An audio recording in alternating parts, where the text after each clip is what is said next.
Hi, this is Liz Langley. Welcome back to my video blog, and this week we're coming to you from the Florida Film Festival here at Enzian Theater. I'm really proud to be a member of the Narrative Feature Selection Committee at the Florida Film Festival. It's one of the best events that I think we have in Central Florida, and this year the theme is forbidden film. So some of those movies that you might have been maybe X-rated back in the day, or that might have influenced you when you were younger and your romantic self was just beginning to form. And we're going to be talking to people about some of their favorites tonight. I'm really happy to be here with my friend Sam Singhaus, local Orlando icon, who's going to talk to me about his favorite dirty movies. Favorite dirty? Yeah, well, dirty porn? Or something. You dirty. can go porn if you want. Sexual. Yes, sexual. Something that maybe Suggestive. Influenced you when you were younger. Like Risky Business? Like Risky Business. Yeah. You are not the first person to mention Risky Business. So really? Tell me all about what. Well, what I mean, I was young, and Tom was young, and Rebecca was young, and they decided to do it on a stairwell, and I thought, wow, what a great idea.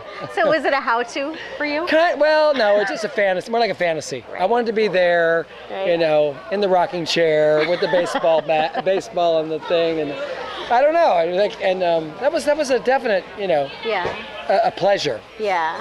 And now I'm honored to be here with Bill Plympton, the king of indie animation, Oscar-nominated animator, and a great friend of the Florida Film Festival. And Bill has more than one film that he'd like to talk about. Yes. Probably lots of stuff he'd like to talk about, and he's an awesome talker, so I'm going to let him go. To answer your question, there are two films that I think are really sinful pleasure. Is that the kind of hook? That's the kind of what got to you when you were that that when I was really young, I was like 14 or 15, a film was going around called The Immortal Mr. Tease. Remember that film? Russ Meyer. Yeah, I love Russ Meyer. It was one of Russ Meyer's first films. And it's basically a guy who has these glasses that he can see through women's clothing.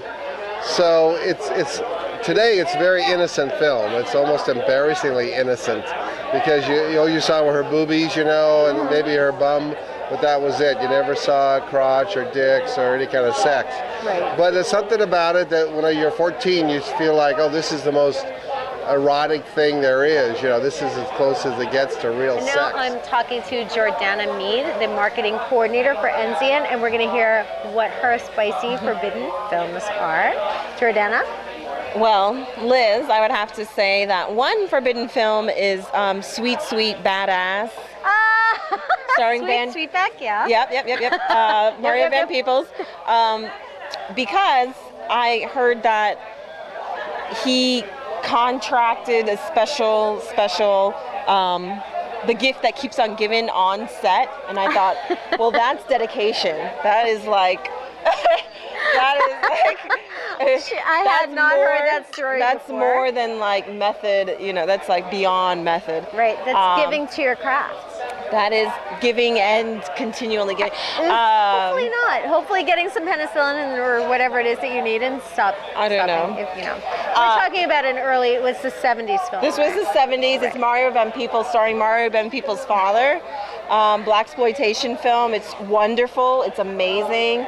And it is just downright dirty, but check it out. I mean, truly. Let's see, the next... That was from the heart. The next one is probably My Own Private Idaho with Keanu Reeves and River Phoenix.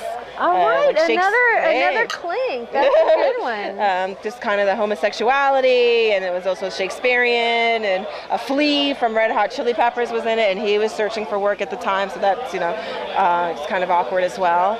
And I saw that and I thought it was going to be like Gone with the Wind with two boys in it, and I was so excited. The last one, actually, a good friend of mine who works here, Annalyn Bell, said this, and I said, yes, I agree. It's Willy Wonka and the Chocolate Factory. Really? Okay, I got to hear the scoop on this.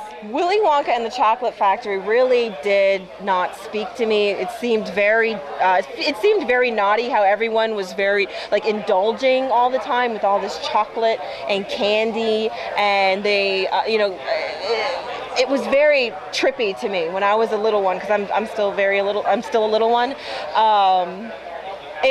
Yes, We're that talking seemed about like a the Gene Wilder one. Right? Yes. Okay. Yes. And it just seemed forbidden. That seems like the ultimate forbidden film. Okay, you know? I gotcha. I thought, like, what's she gonna get sexy out of Willy Wonka? Well, I don't know if it's not quite sexy. It's just. But it is forbidden. It you know, you're just kind of indulging when. Mass consumption, it just all seems naughty to me, and that film like epitomized that westernized American indulgence that is just naughty. Forbidden doesn't necessarily mean sex. So yeah, she brings up a good point. It says actually one of my forbidden films was Life of Brian, which was not sexual at all. It was religious. And when I was 12 years old, or maybe 14 years old, my mom dropped me off at the theater thinking I'd get in, and I couldn't get in because the light shut off. I was 14. Anyway. Should I keep going? So I couldn't get in. She dropped off me and my 3 friends, and we were 14, and we were all from Catholic school together, and we couldn't get into the movie because they wouldn't let us in, but it was just it was a religious thing, and we got, at the time Orlando had a Navy base, and we got some sailors to take us in. Hey! Aye. Cheers. That's enough of that. This is Liz Langley at Enzian Theater for Forbidden Films and Fairvilla Megastore and Florida Film Festival. Good night for now. Hi, Mom.